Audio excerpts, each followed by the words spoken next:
Baik, perkenalkan nama saya Yogi Pranata Ginting, NIREM 2019-02-02-02, kelas 6C7. Saya adalah mahasiswa dari STMIK Negeri Gunung Dharma Medan ya.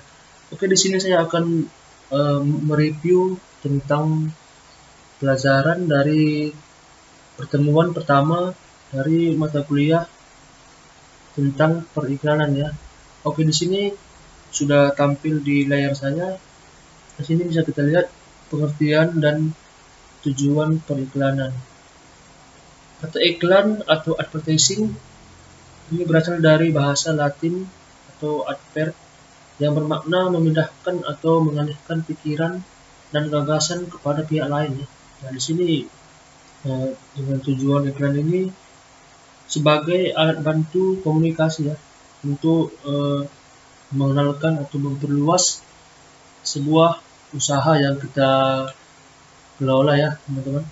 Itu di sini untuk yang kedua, sini definisi iklan menurut KBBI atau Kamus Besar Bahasa Indonesia, iklan merupakan pemberitahuan kepada khalayak ramai mengenai barang dan jasa yang dijual dan dipasang di media seperti koran dan majalah atau di tempat-tempat umum lainnya.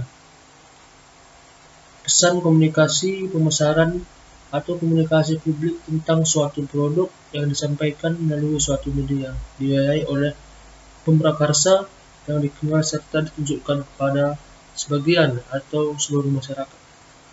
Dan di sini untuk definisi iklan tersebut ya, di sini antara lain bisa juga untuk memberikan informasi kepada masyarakat ya tentang suatu produk yang kita miliki ya, baik berupa barang, jasa maupun ide ya.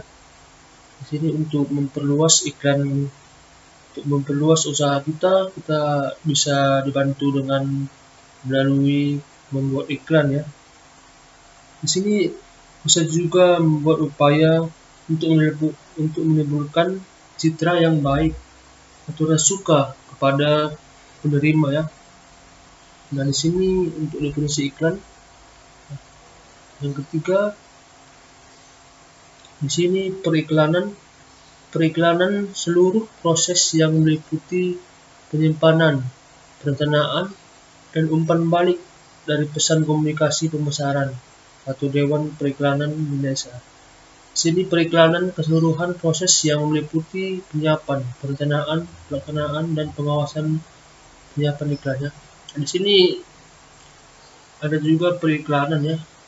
Di sini juga bisa untuk membuat atau mempermudah konsumen mengetahui spesifikasi suatu produk seperti harga ya. Di situ juga ada harga yang tersedia supaya sebagai konsumen bisa mengetahui berapa harga barang tersebut ya, atau apa fungsi dan manfaat dari sebuah produk yang kita pasarkan di iklan ya. Nah, di sini juga tentang periklanan kita bisa untuk membujuk masyarakat ya agar tertarik untuk menggunakan dan membeli produk yang kita iklankan ya. Di sini untuk fungsi iklan juga sangat banyak ya teman-teman untuk menarik sebagian warga atau teman-teman yang ingin membeli produk kita ya. Oke, di sini yang keempat, di sini ada elemen iklan. Di sini bentuk komunikasi berbayar. Di sini proses identifikasi sponsor, membujuk dan mempengaruhi konsumen, media massa sebagai penyampai, non pribadi, pasar sasaran, target sasaran. Di sini juga bisa kita lihat tentang mengenai elemen iklan. Di sini kita dapat meyakinkan ya, untuk meyakinkan orang dengan mudah pilihan kata yang mempunyai sugesti bagi khalayak ya. Nah, di sini kita membentuk prabayar ya. Kemudian proses identifikasi sponsor, membujuk dan mempengaruhi konsumen ya. Di sini bisa kita buat untuk memilih atau kita ya, buat di sini media massa sebagai penyampai ya. Nah, di sini juga banyak seperti bisa kita diposting di koran atau di majalah ya. Pokoknya sekarang sudah serba digital ya, jadi sangat mudah untuk memproses iklan ya. Nah, di sini tujuan iklan menurut Novianti 2002. Tujuan iklan antara lain adalah sebagai berikut. Dan di sini juga bisa kita lihat seperti yang saya katakan tadi di atas, membangun dan mengembangkan citra positif bagi suatu perusahaan dan produk yang dihasilkan melalui proses sosialisasi yang terencana dan tertera dengan baik ya. Di sini sama aja bisa kita memberikan informasi ya. Di sini tadi sudah saya jelaskan di slide yang sebelumnya tentang perusahaan yang dihasilkan ya. Nah, di sini membentuk publik opini yang positif terhadap perusahaan atau produk tersebut ya. Di sini kita bagaimana cara kita untuk meyakinkan konsumen kita untuk membeli produk dari perusahaan tersebut ya. Di sini mengembangkan kepercayaan masyarakat terhadap produk konsumsi dan perusahaan yang memproduksinya ya. Di sini sudah saya jelaskan tadi, kita membujuk masyarakat ya agar tertarik. Jadi kita dengan mengiklan juga kita harus membuat suatu produk itu bagus, agar untuk lain kali konsumen kita atau masyarakat masih percaya ya dengan produk kita karena produknya bagus ya.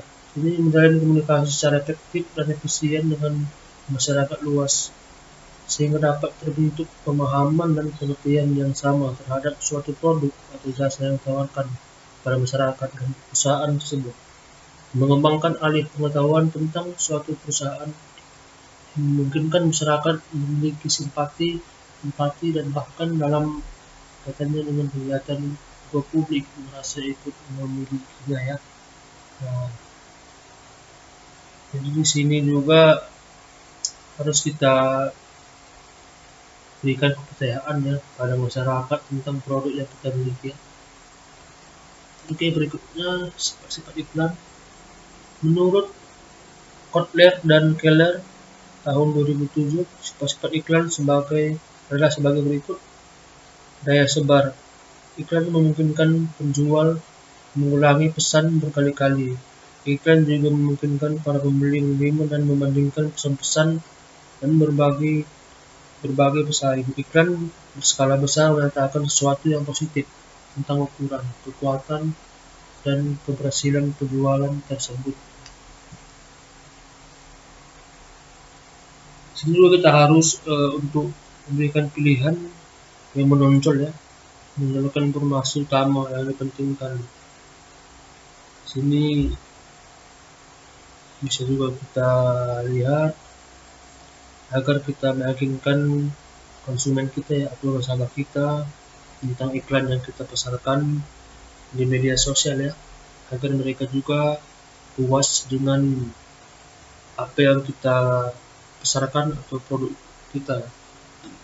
Di sini daya ekspresi yang besar, iklan memberikan peluang untuk mendramatisir perusahaan tersebut dan produknya melalui penggunaan cetakan suara dan warna yang bersemi. Nah, di sini juga bisa kita cetak ya atau membuat spanduk dan yang bisa kita pajangkan ya yang berupa iklan dan membuat spanduk yang kita pajangkan di contoh di pinggir jalan ya dengan seni yang kita miliki atau kita modif dengan sekreatif kita mungkin ya supaya orang yang lewat juga dapat melihat dan tertarik dengan iklan kita ya.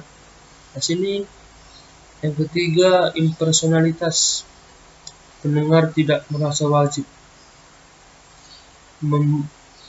memperhatikan atau menanggapi iklan. Iklan adalah suatu monolog di hadapan, bukan dialog dengan pendengar. Oke, di sini yang terakhir, di sini ada fungsi iklan ya.